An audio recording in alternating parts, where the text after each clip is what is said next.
День задался, в качестве десерта к утреннему кофе обязательно добавьте улыбку. И как только этот приятный ритуал совершен, очень важно сохранить послевкусие счастья до конца дня. И в этом вам, конечно, поможет наша программа. В эфире «Студия 11». Здравствуйте! Мы начинаем наш новый выпуск, и вот какими темами мы взбодрим фибры вашего позитива в следующие полчаса. Одним только селфи уже не удивишь. Расширяем фотовозможности и делаем необычные снимки. Весенний авитаминоз. Почему с окончанием зимы в нас усиливается вялость и сонливость? Библиотека на колесах. Что еще помимо интересных книг дает жителям Республики Коми творческий проект?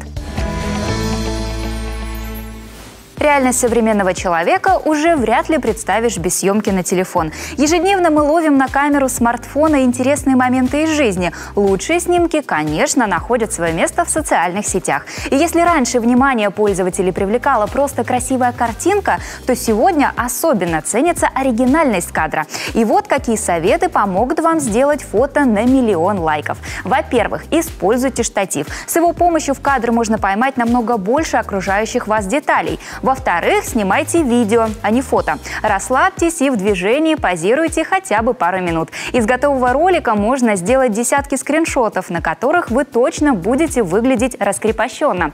В-третьих, делайте фото в зеркале. Камеру держите на уровне груди, чтобы не искажались пропорции. Если вы расположите устройство ниже, то, скорее всего, обзаведетесь на снимке вторым подбородком. А если поднимете смартфон слишком высоко, ваши ноги будут выглядеть короче. И еще пара лайфхаков.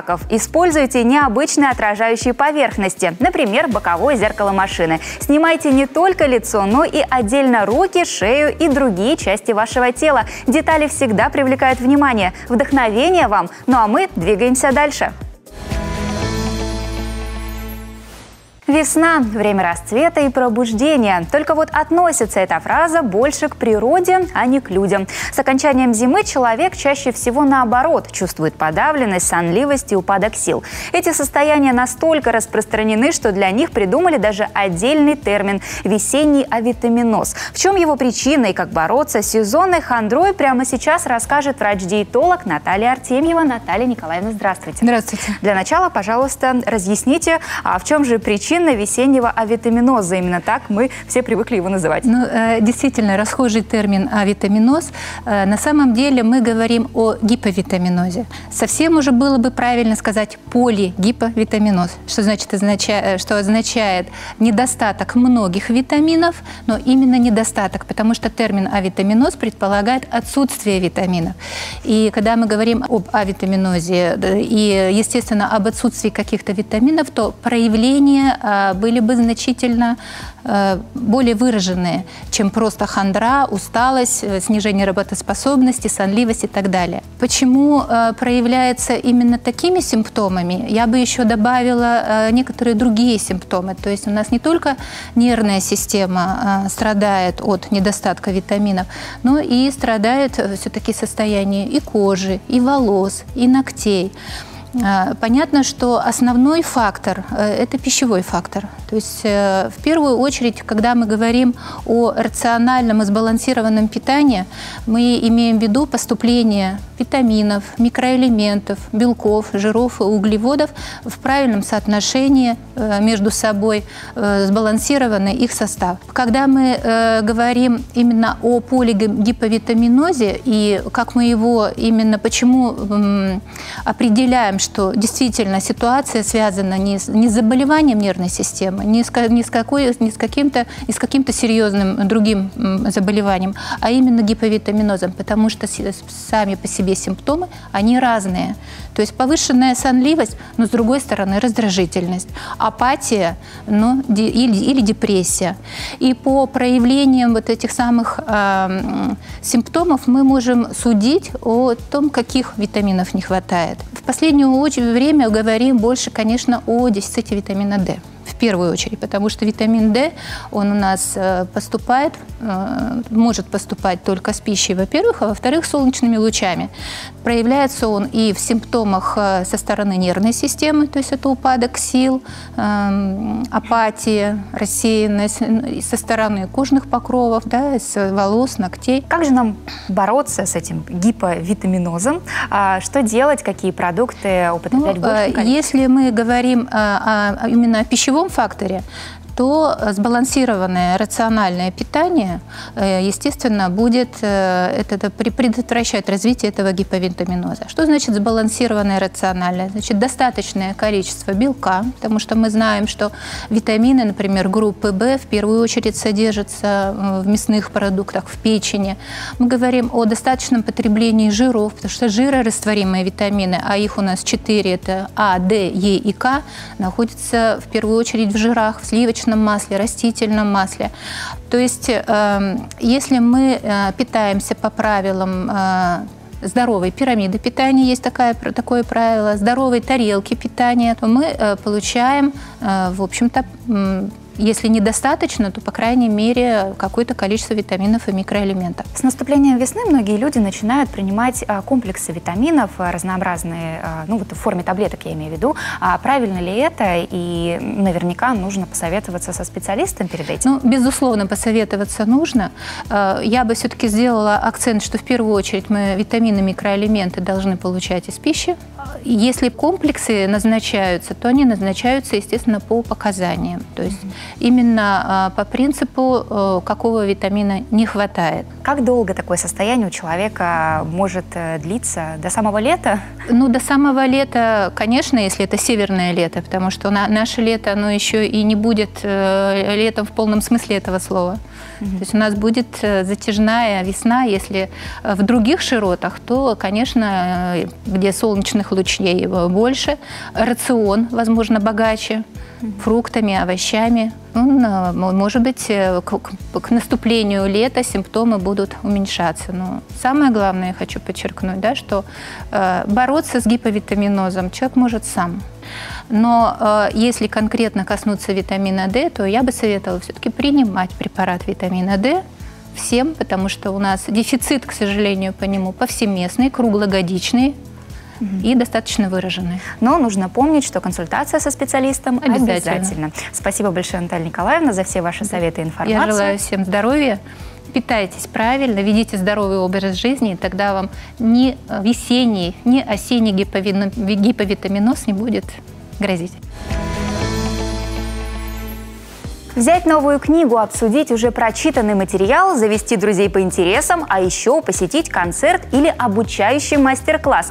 И все это за несколько часов. Представляете? Нет? А вот те, кто уже когда-то познакомился с библиотекой на колесах, разделяют мой восторг. Оснащенный по последнему слову техники Библиомобиль приезжает туда, где получить библиотечное обслуживание проблематично. Так, накануне проект смогли оценить жители Верхнего Чова. О том, как все прошло, узнаем из сюжета. Марсианец. Гуманоид.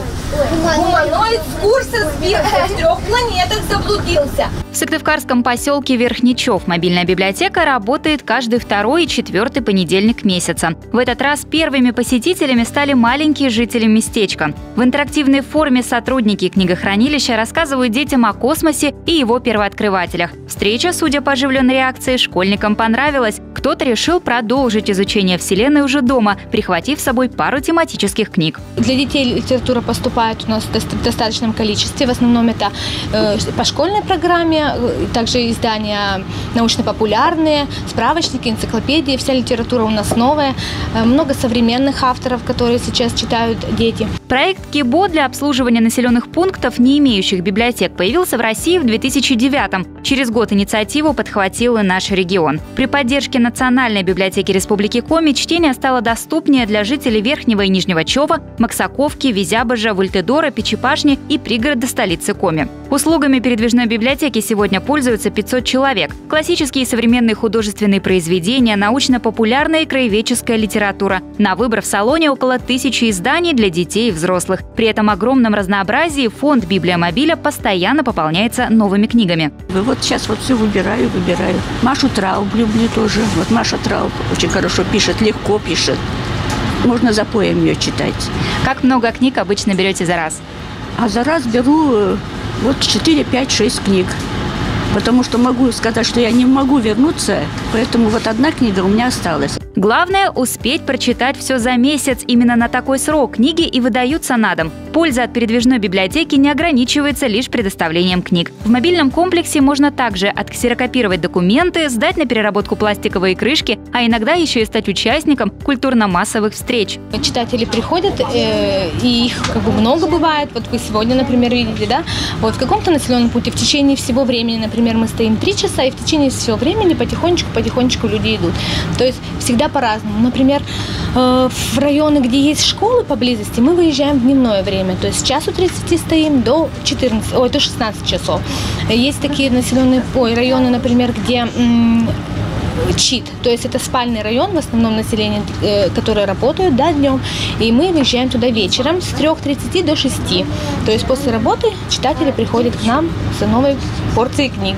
КИБО намного больше, чем просто передвижная библиотека. Благодаря проекту жители небольших поселений приобщаются к единому информационному и культурному пространству нашей страны. А еще, что не менее важно, привносят в свою жизнь больше общения. Здесь при встрече читатели могут поговорить, обменяться мнением о прочитанных книгах и узнать от сотрудников, чем же сегодня живет Коми-Ленинка. Улучшить настроение гарантированно помогает общение с животными. Пара минут в компании пушистых, и уровень дофамина достигает в организме предельной концентрации. У сотрудников Ухтинского центра творчества поводов для умиления стало в разы больше. Там на станции юных натуралистов появилась на свет обезьянка-игрунок. Назвали серого малыша Палычем в честь одного из сотрудников. У мамы малыша не оказалось молока, поэтому выхаживать обезьянку пришлось заведующей хозяйством Екатерине Тихомировой. Давайте и мы полюбуемся на нового жителя центра и посмотрим, как происходит его кормление.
Незаметно пролетела половина нашего выпуска. Еще больше интересного расскажем после короткой паузы. Не переключайтесь.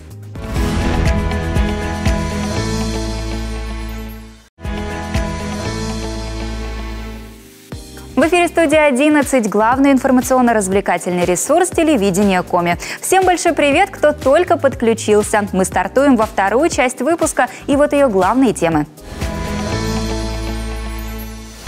Под крылом о помощи, которую могут получить семьи, воспитывающие детей с ограниченными возможностями здоровья. Чудо техники. Какие модели на базе Кванториума сконструировали школьники Коми. Лыжный марафон по морю. Как это возможно, расскажет Генрих Немчинов. Любой родитель скажет, растить ребенка непросто. Забота о малыше требует массу усилий и терпения. Однако еще сложнее приходится тем, у кого родился ребенок с ограниченными возможностями здоровья. Осознать, что твой ребенок особенный, и сделать все, чтобы обеспечить ему счастливую жизнь – это многого стоит. В Республике Коми в помощь таким семьям реализуется проект «Под крылом». Меры, разработанные региональным центром развития социальных технологий, помогают родителям подготовить своих деток с инвалидностью к самостоятельности самостоятельной жизни. Подробнее об инициативе нам расскажет Лариса Мищенко. Лариса Ивановна, здравствуйте. Добрый день. Для начала, пожалуйста, поведайте нашим телезрителям, что это за проект «Под крылом», для кого он и в каком формате он работает. Проект «Под крылом» носит межведомственный характер. В нем участвуют, в его реализации участвуют 29 учреждений, 4 различных ведомств. Это соцзащита, здравоохранение, образование, культура и одна автономная некоммерческая организация «Прогноз Коми». И он направлен, исходя из его названия, на поддержку жизненного потенциала семьи. И мы все с вами знаем, что если семья с ребенком-инвалидом, она, конечно, сталкивается с массой проблем, социально-медицинских, в первую очередь, социально-психологических, доступной среды и прочих, педагогических. И с тем, чтобы помочь семье самостоятельно и оказать такую комплексную поддержку различных специалистов, был разработан этот проект, он называется «Под крылом». Он участвовал в конкурсном отборе Фонда поддержки семей, находящихся в трудной жизненной ситуации, и получил финансовую поддержку на 2 года в размере 14,6 миллионов рублей. Довольно большая сумма. И вот какие же проекты, акции в рамках проекта вы реализуете? И в рамках данного проекта реализуется несколько направлений. И основная цель их вот именно создать возможности сохранения и оказания такой более эффективной, более комплексной помощи ребенку в семье. Перечислю несколько, их много, но вот основное – это создание групп учебного сопровождаемого проживания, то есть когда детей-инвалидов учат самостоятельной жизни, каким-то основным навыкам в быту, да? Как приготовить, как убрать, как сходить в магазин. Второе направление – это школа по уходу. Это тоже помощь родителям, прежде всего семьям, родителям и тем, кто ухаживает за детьми-инвалидом, с тем, чтобы у них была возможность обучения навыкам ухода в рамках семьи, дома, да? Различным методикам, способам, чтобы вот и реабилитация, и различные развивающие занятия с детьми, с тем, чтобы вот и в рамках своего дома ребенку чувствовалось комфортно, и родители могли правильно, более профессионально использовать реабилитационное оборудование, которое у них имеется. Когда говорится о помощи семьям, которые воспитывают детей с инвалидностью, очень важна консультативная поддержка, чтобы мама и папа могли обратиться с разными родами вопросов, да, и есть такая поддержка вот в рамках проекта «Под крылом». Да, одно из направлений данного комплекса – это информационно-консультативная поддержка семьи. И создаются различные такие технологии, когда дистанционное обслуживание семей с детьми, либо это создаются родительские такие встречи, на которых тоже производится и информирование. И помимо консультативной помощи, очень важна для таких семей именно психологическая помощь, объединение их вместе, да. И это в том числе вот создание не только консультативно, а в рамках проекта, в том числе создание и родительских клубов, да, когда родители на базе учреждений могут встречаться, да, обсуждать свои проблемы, получать какую-то по их запросам, какую-то помощь специалистов, разъяснения, да, проводятся мероприятия совместные на, так сказать, на улучшение микроклимата в семье. То есть вот это одни из направлений комплекса мер данного. И наверняка уже есть положительные итоги за 2 года. И у нас в республике 3500 семей с детьми-инвалидами, и в рамках проекта, конечно, ставятся свои показатели, они все достигнуты и даже превышают. Хотела отметить еще среди таких направлений, это вот очень востребовано в рамках проекта, это группа кратковременного дневного пребывания, когда дается возможность родителям некой передышки. На базе учреждений дети пребывают, с ними занимаются и развивающими играми, и реабилитационными некими мероприятиями, а родители имеют возможность решить какие-то свои необходимые там насущные вопросы. Также в рамках вот этих школ групп кратковременного пребывания можно, оказывается, и опять же психологическая поддержка и помощь и консультация родителям. То есть важно такое направление. И тоже хочу отметить среди направлений комплекса, так как он нацелен именно на самостоятельность, да, на то, чтобы ребенок-инвалид был самостоятельно, проживая в семье. Есть такие группы, создаются трудовой занятости и профориентационные группы, когда ребенку прививают некие трудовые навыки, например, швейного производства, гончарного производства. То есть в рамках комплекса закупается оборудование, и на базе учреждения ребенку вот это объясняют, учат. И второе направление – это больше профориентационное, когда и производится специальными диагностическими методиками, да, изучение возможностей, способностей все-таки ребенка-инвалида, да, и он понимает, вот на что у него есть склонность, там, да, и происходит погружение в определенные профессии путем различных игр, там, да, ну, допустим, профессию, ну, врача, педагога, да, и ребенок уже тем самым как бы получает какое-то представление, куда ему дальше уйти учиться. Действительно, спектр услуг огромный, очень здорово, что всех их вы реализуете в Республике Коми, очень важную работу делаете. Спасибо вам большое, что пришли сегодня к нам в студию. Удачи, развития и, конечно, как можно больше активных и инициативных родителей в ваших рядах. Спасибо. Спасибо вам. В Коми прошли республиканские соревнования по начальному моделированию. В технопарке «Кванториум» собралось 70 школьников из Сысольского района, Ухты и Сыктывкара. Участники сразились в 4 номинациях. Какие модели сконструировали юные техники, узнала Мария Дымова. Прокатились, поплавали и полетали. Можно подумать, что речь идет о путешествии, но нет. Так прошли соревнования по начальному техническому моделированию. Юные участники показали свои знания в судо-, авиа- и автоконструировании. Отбор конкурсантов на региональный этап начали за несколько месяцев до соревнований, отмечают наставники.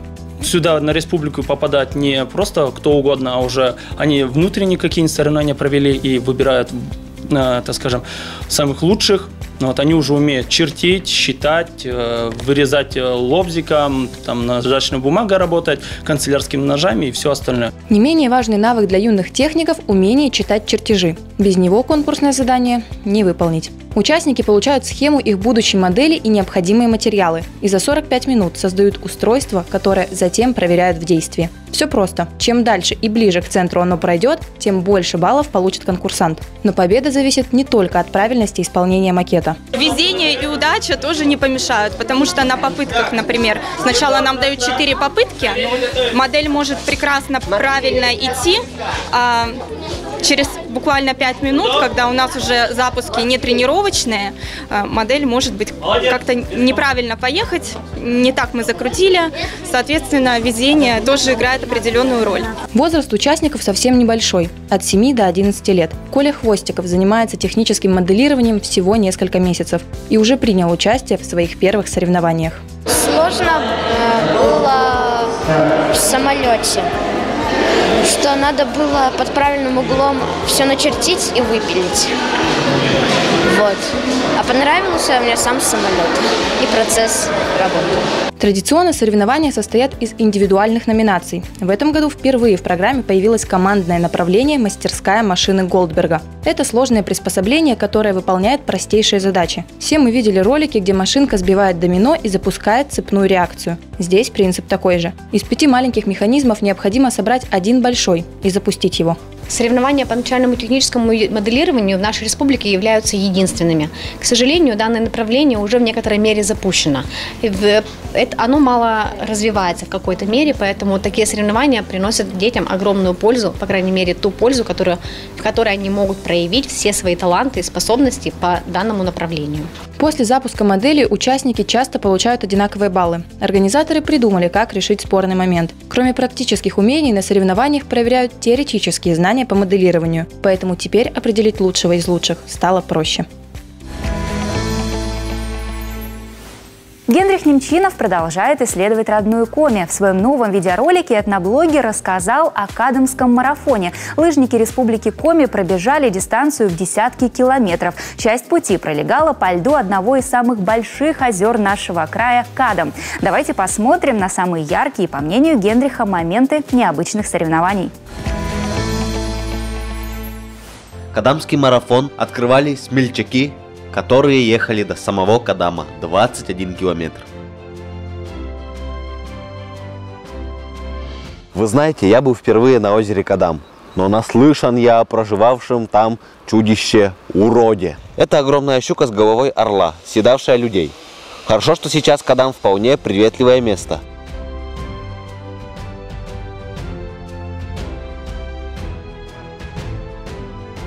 Сейчас мен томозын саяслыктын тоже котырал, на моральда мурца поддержны, ясно волны, Кадам влас. Место, площадь, подиас. Шойчам, да, Шойчам. А вот и лыжники преодолевают озеро Кадам. Им остается совсем чуть-чуть. Самый сложный участок на трассе были спуски и подъемы возле рек. Удачно справились с испытанием. В конце награды нашли своих победителей. Но конкурс был не только среди лыжников, но и кулинаров. Наградили лучших мастеров по рыбникам. Какое делали спожачница? Мячем самочка. А, самолучка? Ты андол, вы играете на... Да. А что дайте на? Да, мы ходим на башнем первое место. А, кой медичный? Вы тебе анкоч научно? Ага. Ты се радаш? Заврат!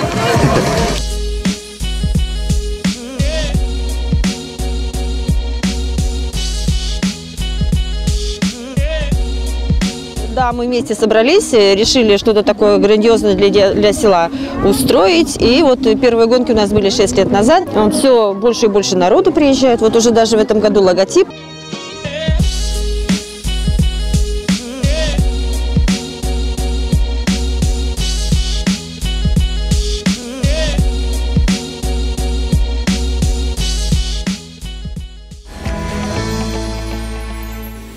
На этом у нас все. Студия 11 прощается с вами до завтра. Не скучай, республика. Пока-пока.